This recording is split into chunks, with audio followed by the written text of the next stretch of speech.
A gente vai para o próximo assunto, que são as enchentes no Rio Grande do Sul. Mas tem um aspecto que a gente escolheu para trazer aqui para vocês.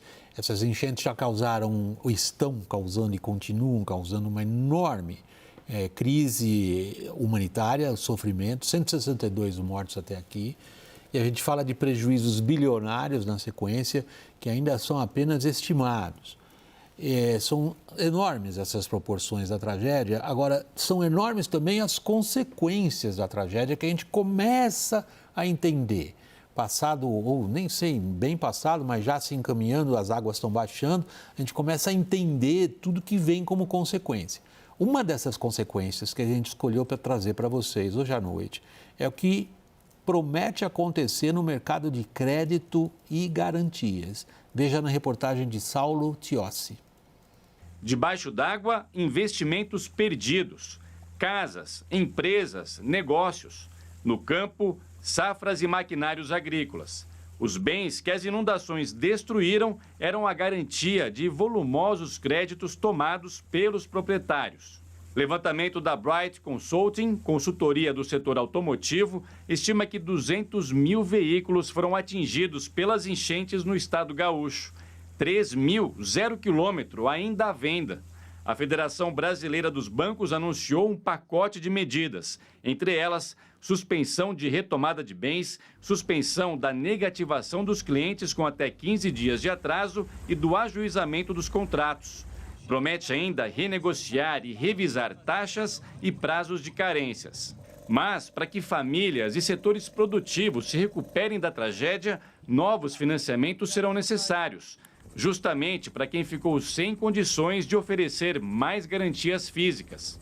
Os reflexos para o balanço das instituições e, consequentemente, na oferta de crédito ainda não são conhecidos. Há dúvidas também para o mercado de seguros. Como fica a cobertura para os prejuízos de uma catástrofe como essa, que deixou até aviões parcialmente submersos? E quais os impactos financeiros? Na Covid-19, os seguros de vida tinham cláusulas explícitas de que morte por pandemias não eram cobertas. Ainda assim, honraram os contratos, mesmo com atestados de óbito pela doença. Não se sabe ainda se alguma solução do tipo vai ser proposta pelas agências reguladoras ou pelas seguradoras. Segundo a Confederação Nacional das Empresas de Seguros, não é possível estimar ainda um total do valor dos sinistros causados pela tragédia. A Confederação também não informa, por enquanto, se haverá alguma flexibilização das indenizações por enchentes, mesmo no caso de quem não contratou esse tipo de cobertura. Estamos recebendo agora Diogo de Oliveira, presidente da Confederação Nacional das Seguradoras, ex-ministro do Planejamento. Obrigado pela participação, Diogo. Meu boa noite. E logo a primeira pergunta... Boa noite. Obrigado, Diogo. Nós vamos logo à primeira pergunta em função da reportagem do nosso colega, o Saulo. Existe, por parte das seguradoras, uma ideia de como tratar isso? Eu dou um exemplo prático. Uma pessoa que ofereceu o seu automóvel financiado como colateral, quem financiou vai ficar sem o colateral e quem comprou o automóvel financiado está sem o automóvel. No caso de seguros, a mesma coisa. Como é que vai ficar isso? William, o caso de automóvel tem uma boa notícia. A imensa maioria dos automóveis no Brasil contratam o que a gente chama popularmente de seguro total. E esse seguro total, ele inclui a cobertura para enchentes e eventos da natureza. Então, a imensa maioria, mais de 90% dos veículos contratam esse seguro chamado seguro total. E, portanto, esses veículos, eles estão cobertos pelo seguro, esses que têm o seguro total, e serão indenizados. E, inclusive, muitos já estão sendo indenizados pelas seguradoras. As seguradoras brasileiras montaram forças-tarefas muito agilizadas no Rio Grande do Sul. Nós temos tido um prazo de pagamentos aí em torno de 48 horas. Então, as pessoas que ainda estão, nesse momento, sofrendo as consequências da enchente, já estão recebendo o pagamento dessas indenizações. Thaís?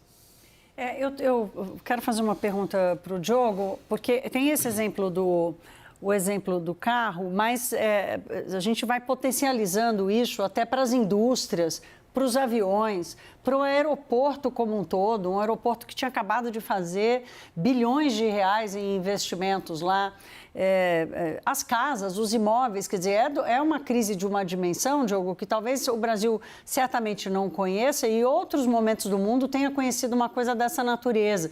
Como é que vocês estão enxergando, assim, como é que o setor de seguros está se preparando para lidar com isso, com essa dimensão? O que eu falei sobre o seguro de automóveis não se repete nesses outros ramos que você mencionou. O seguro residencial, por exemplo, ele oferece uma cláusula de cobertura facultativa para enchentes e alagamentos.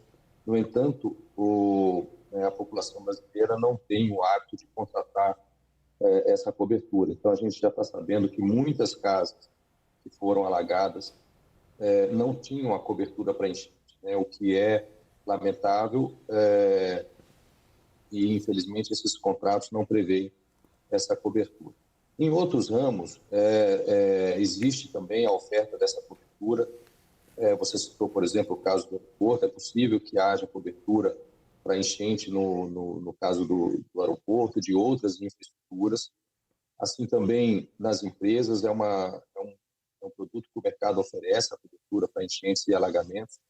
E nesse momento a gente ainda não tem uma precisão sobre qual percentual dessas empresas e dessa infraestrutura que tinham seguro e dessas que tinham seguro, qual percentual realmente tinha a contratação da cobertura para enchentes que foram, o caso no Rio Grande do Sul. Nós estamos tabulando, coletando as informações junto às empresas. Eu acredito que até o final desta semana nós teremos uma primeira previsão de impacto.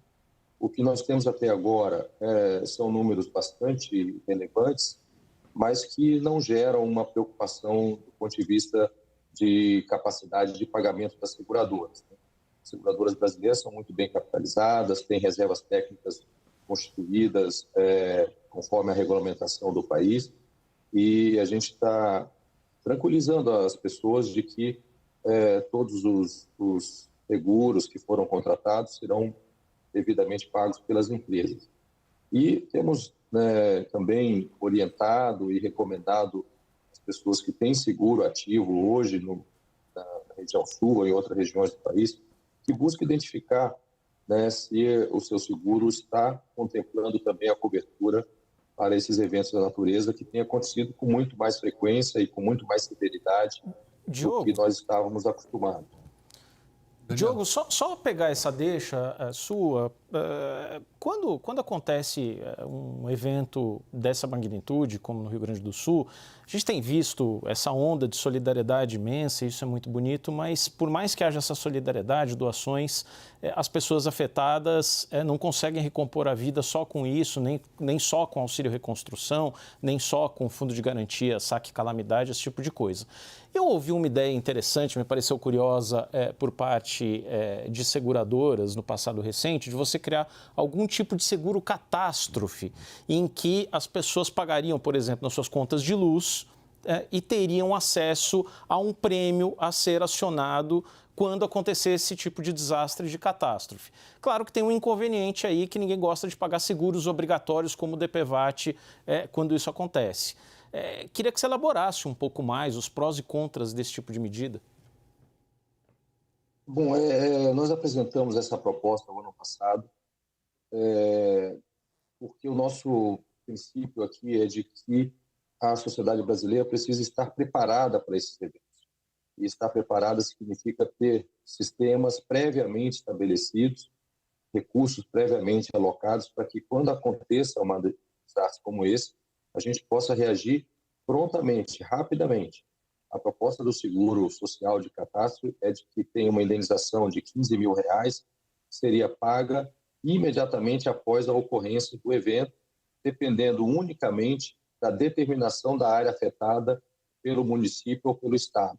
Então, seria um sistema bem simplificado de regulação das indenizações e de pagamento das indenizações, para que as pessoas recebessem esse recurso rapidamente, pudessem usar esse recurso, inclusive, nesse momento de grande aflição, para comprar medicamentos, buscar um alojamento, se reorganizar e, eventualmente, até fazer pequenos reparos no imóvel ou nos utensílios domésticos que foram afetados. Eu acho que é uma ideia que não é, digamos assim, exaustiva. O país precisa ter uma estrutura mais preparada para lidar com esses eventos, o país precisa tomar medidas de prevenção, de alerta, né? Há um conjunto de ações que o país precisa tomar. E o setor de seguros tem se colocado como um auxílio dentro desse processo de adaptação do país, né? Estamos estudando também seguro para infraestrutura urbana. Nesse momento, o Estado do Rio Grande do Sul vai sofrer fortes perdas de arrecadação, né? Vai ter um grande impacto fiscal, de um lado pela arrecadação e de outro pelo aumento das despesas, né? Então, seria, a nosso ver, de grande auxílio se houvesse uma estrutura de seguros que pudesse colaborar com a reconstrução também. Então, são propostas que nós apresentamos recentemente, que temos discutido com os poderes legislativo e executivo, que eu acho que contribuem para essa solução, né? Ô Diogo, qual que é o princípio jurídico que rege o fato de um carro não ser segurado numa catástrofe, mas uma casa sim? Olha, o seguro ele tem coberturas obrigatórias e coberturas facultativas, né? No caso da casa, por exemplo, o incêndio é uma cobertura obrigatória. Então, todo o seguro de casa ele inclui, né, indenização por incêndio. Mas a enchente é uma cobertura facultativa.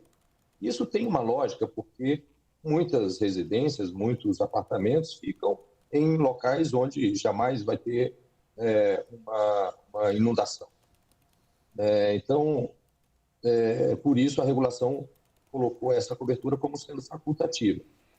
Mas esse evento de Porto Alegre, por exemplo, muitas áreas que nunca tinham sido alagadas estão, nesse momento, afetadas. Portanto, eu acho que cabe também aqui uma rediscussão a respeito desse tema, para que a gente possa ter uma cobertura mais ampliada de eventos como enchentes, como alagamentos, vendaval e assim por diante. Diogo, você fez uma alusão há pouco numa das suas respostas, a possibilidade de eventos catastróficos dessa natureza se repetirem com muito maior frequência e intensidade. Quando a gente acompanha a discussão lá fora, a gente já vê o impacto na indústria de seguros em escala planetária de eventos como furacões muito mais frequentes e fortes no hemisfério norte. Recentemente, tempestades que inundaram partes que nunca haviam sido inundadas na Europa Ocidental. E a indústria dos seguros lá detecta com certo alarme um despreparo exatamente para esse cenário. E aqui no Brasil? William, o que tem acontecido é que a maneira de se avaliar riscos, ela é baseada no histórico. E esses eventos climáticos, eles estão se comportando nos últimos anos completamente diferente do que era o histórico, né? Então, a gente tem participado de discussões com outros países, organizações internacionais, e o problema é realmente global, como você mencionou. E no Brasil não é diferente. Nós, por exemplo, o Rio Grande do Sul, se você recuperar um pouco um período recente, você vai ver que teve 2 anos de seca e 2 anos de enchente. Isso não tem precedente histórico no Rio Grande do Sul. Então, uma particularidade do que está acontecendo é que os eventos, não é só que eles se tornam mais frequentes, a variação deles é maior. Então, você sai de uma seca extrema em um ano para uma enchente gigantesca no outro. Então, isso tudo está mexendo o mercado de seguros também para desenvolver novas metodologias de avaliação desses riscos e de gerenciamento desse risco. A gente precisa aprender a lidar com essa nova realidade. Isso vai implicar um grande desafio que, a nosso ver, vai, inclusive, depender de soluções globais. Eu acho que os países vão ter que criar mecanismos, e o mercado de seguros é um veículo para isso, de distribuir esse risco, compartilhar o risco entre os países. Então, a gente tem mecanismos no mercado seguro, através do resseguro, né, e de painéis de retrocessão internacional que permitem, né, digamos assim, uma resseguradora no Brasil, por exemplo, assumir uma parte do risco de enchente na Argentina e uma resseguradora argentina assumir uma parte do risco do Brasil e assim por diante. Então, mecanismos como esses estão sendo pensados, né? E muitos países, isso é importante salientar, que muitos países aqui na região já desenvolveram sistemas compreensivos, nacionais, estaduais, de seguros das suas infraestruturas.